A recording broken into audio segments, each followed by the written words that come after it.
am really excited to start today's adventure in quilting. I have purchased a pattern from Urban Elements, and I'm going to get it ready to go on the long arm. The one that I purchased is a little bit different from what I normally do. So I kind of go over what I normally have purchased, and then we'll look at this new pattern. Now, what I've done before is purchased a Pantograph from Urban Elements. This is the African Samba pattern that I purchased. It came to me on a roll. It was about $17 plus the cost of shipping, and I ordered it with a couple other things, a couple of other rolls of pattern for my long arm. This pattern is a 9-inch wide pattern, and it is this roll is 12 feet long. Okay, so what I will do is place it on my long arm, and then I can quilt along with this pattern. It has a ghost row at the top, a ghost row at the bottom to kind of help with placement. This pattern is a lot of fun, and I enjoy sewing with it. I've already actually used this on 2 quilts, and I just think it's a beautiful pattern.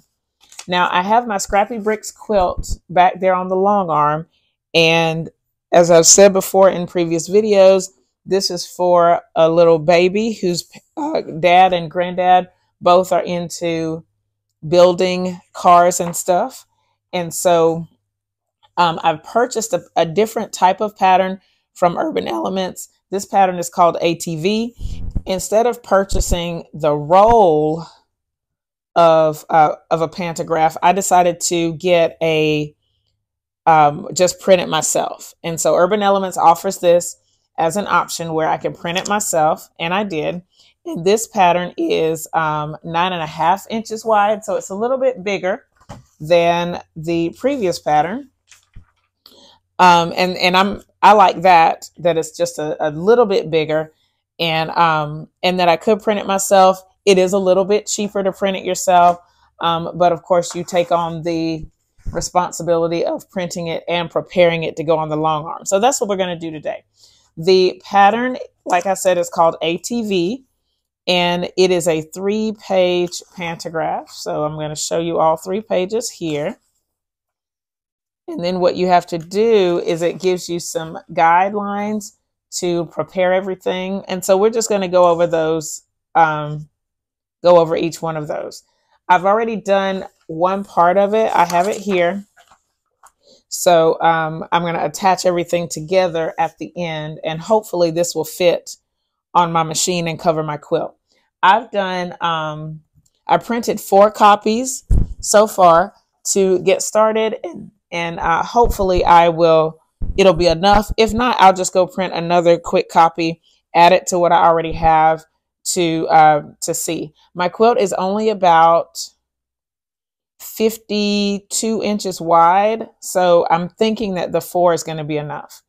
All right, and basically what this is you cut off a little section here, and then you overlap it on the first page, cut off a section on the third page, overlap it on the second page. Pretty simple. So let's just go through it. I'm going to start with, this is page 2. And so I'm going to start by cutting along this dotted line.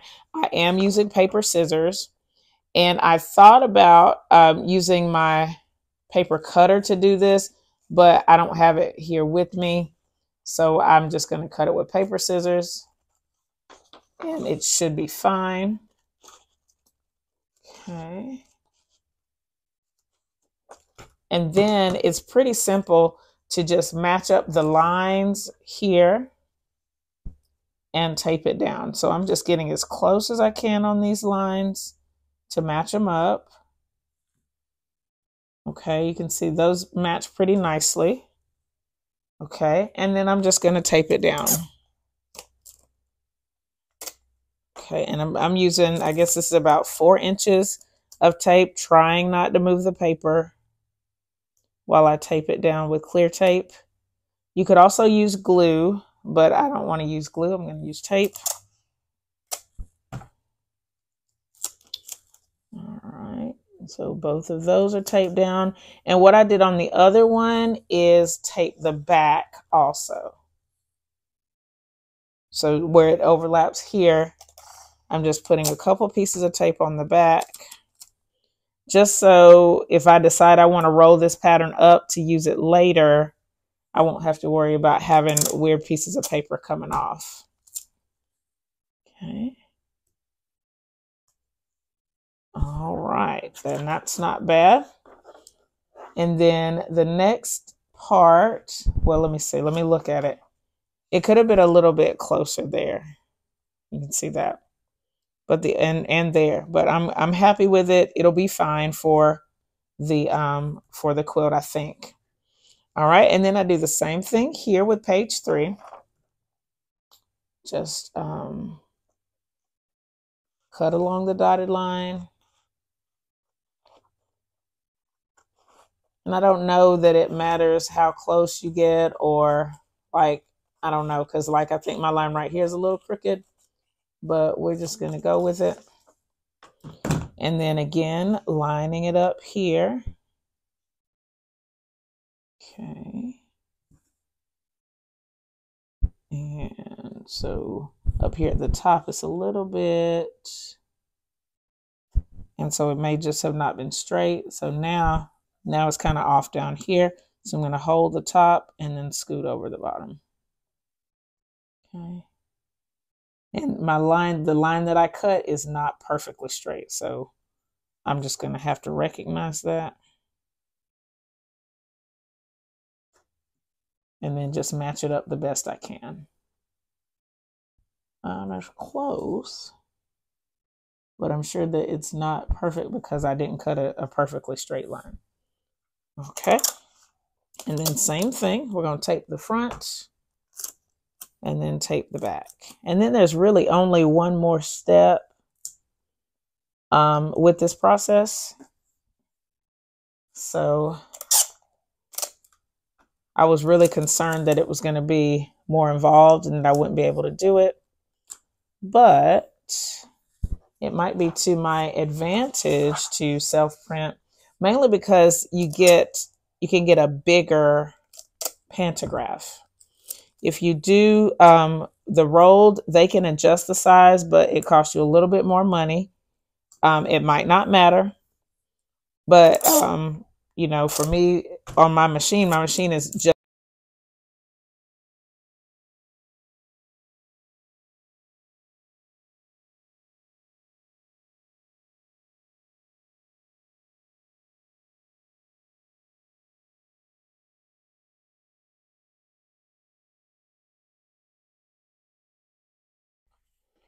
I have my 3 pieces of the pantograph taped together here. And there's really only one more step to do to get this whole thing. As you can see, this is not wide enough to cover a larger quilt. So what I have to do is I have to piece several of these units together to get the size that I want. So I flipped over my mat so that I could have an easier way to match these up. But you can also use like a light box or something like that to line them up. And so I have page 3 here, and this is page 1. I know this is page 1 because it has our label for the name of the pattern and all that. And all I'm going to do is line it up so that they match. So I'm using I have an overhead light that kind of helps, but a light box underneath would really help. I know that. And I'm just lining it up the best I can. It doesn't have to be perfect, but if you can get it perfect, why not? So this is, to me, this is pretty close. So I've just lined up here and then here and here. I don't know if you can see, but there's a little shadow on the back for where that lines up. And then here the lines match up, and up here at the top. So what I'm going to do before I tape it down is I have a pen and a pencil. I'm going to pin the center places, and then I'm going to use a pencil for the ghost rows. So let's start with the center, and all I'm doing is tracing that underneath section with my pen here. And it doesn't have to be like true thickness, but you know, a marker might be a little bit better, but I'm not going to really stress about it. And then here. Okay. And then my pencil, I'm going to do the Ghost Rose. Oh, wait, I left one out right here. Okay. And then here. Uh-oh. And then up here. Okay. So even if they're not perfect, it's gonna do. And let me zoom in a little bit so you can really see those lines. Let me see. I'm trying to zoom in. Uh-oh, how do I do that? Okay, so let's see if I can go a little closer. All right, so my lines are here, here, and then right in there. And then my pencil lines are up at the top here and then down at the bottom. All right, and so now I'm just going to go through here and add my tape just like normal. So I'm just taking 2 longer pieces of the clear tape, right, and trying not to move this like that. And again, I'm up taping the front and the back. Right. So here's the front. I'm going to go through and tape the back, and I will get all the pieces together, and then I'll show you this whole pantograph placed on the long arm. The pantograph is set up on my quilt machine.